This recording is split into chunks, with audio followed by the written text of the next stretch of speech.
महाविकास आघाडीने लोकसभा निवडणुकीसाठी जागा वाटपात आघाडी घेत सर्व जागांवर जागा वाटप करून टाकले। मात्र तरीही आघाडीत सर्व काही आलबेल आहे असं नाही। अनेक जागांवरून तिन्ही मित्र पक्षात नाराजी आहे। महत्त्वाचं म्हणजे काँग्रेसवर अन्याय झाल्याची भावना काँग्रेस कार्यकर्ते व्यक्त करताना दिसतात। त्यातच सांगलीच्या जागेचा तिढा अजूनही सुटल्याची चिन्ह नाहीयेत। जरी ठाकरे गटाने चंद्रहार पाटील यांचं नाव जाहीर करून प्रचारात आघाडी घेतली असली तरी काँग्रेस अजूनही या जागेसाठी आग्रही आहे। विशाल पाटलांसाठी काँग्रेसला ही जागा पाहिजे।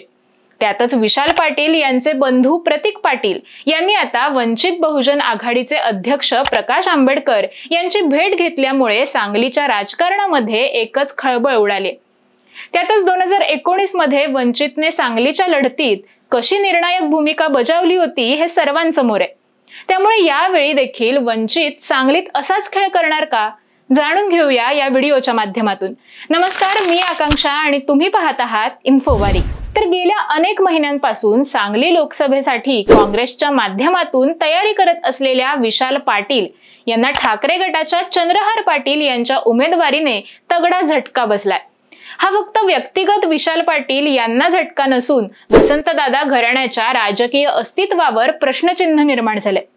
महत्त्वाचं म्हणजे गेल्या निवडणुकीत देखील विशाल पाटलांना काँग्रेसचं तिकीट मिळालं नव्हतं, तर त्यांना स्वाभिमानी शेतकरी संघटनेकडून निवडणूक लढवावी लागली होती। त्यात त्यांचा पराभव देखील झाला होता। 2014 ला प्रतीक पाटलांचा पराभव आणि 2019 ला विशाल पाटलांचा, यामुळे वसंतदादा घराण्याचं सांगलीच्या राजकारणात अस्तित्व राहिलं नसल्याच्या चर्चा आधीच सुरू झाल्यात। त्यामुळे मग विश्वजित कदम यांचं नेतृत्व मान्य करत विशाल पाटील यांनी काँग्रेसकडूनच तिकीट घेण्यासाठी शर्थीचे प्रयत्न सुरू ठेवले होते। मात्र ते देखील फेल झाल्याने पुन्हा अपक्ष किंवा वंचित असाच ऑप्शन विशाल पाटलांकडे। वंचितचा विचार करायचा झाल्यास 2019च्या लोकसभा निवडणुकांचा वंचितचा मतदारसंघातील परफॉर्मन्स सर्वांपुढे आहे। 2014च्या निवडणुकीत भाजपचे खासदार संजय पाटील यांना काँग्रेसचे उमेदवार प्रतीक पाटील यांच्या विरोधात 23% मताधिक्य होतं। 2019 मध्ये हे मताधिक्य 14% खाली आलं होतं। मात्र तरी देखील विशाल पाटलांचा पराभव झाला। वंचित बहुजन आघाडीने 2019 मध्ये सांगलीतून गोपीचंद पडळकर यांना तिकीट दिलं। पडळकरांचा करिश्मा आणि वंचितची साथ हे कॉम्बिनेशन तुफान चाललं। या निवडणुकीत वंचितचे उमेदवार गोपीचंद पडळकर यांनी 3 लाख मते घेतली होती। तब्बल 25% मते त्यांनी घेतली। याचा फटका विशाल पाटील यांना बसला।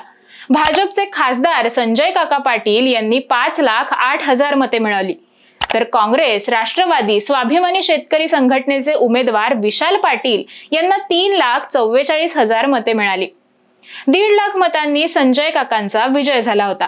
आता भाजपने पुन्हा संजय काकांना मैदानात उतरवलंय, तर महायुतीतर्फे ठाकरे गटाचे चंद्रहार पाटील रिंगणात आहेत।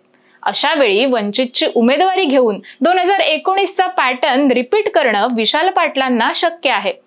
म्हणजेच दादा घराण्याची मतं, काँग्रेसची पारंपरिक मतं आणि त्या जोडीला वंचितची वोट बँक असं कॉम्बिनेशन विशाल पाटलांना साधता येऊ शकतं। त्यामुळे विशाल पाटील वंचितची उमेदवारी घेणार की अपक्ष हे पाहणं आता महत्त्वपूर्ण असणार आहे। याबाबत तुम्हाला काय वाटतं, कमेंट करून आम्हाला नक्की कळवा। आणि हा व्हिडिओ आवडला असेल तर लाईक करा, शेअर करा आणि आमच्या चॅनलला सबस्क्राईब करायला विसरू नका।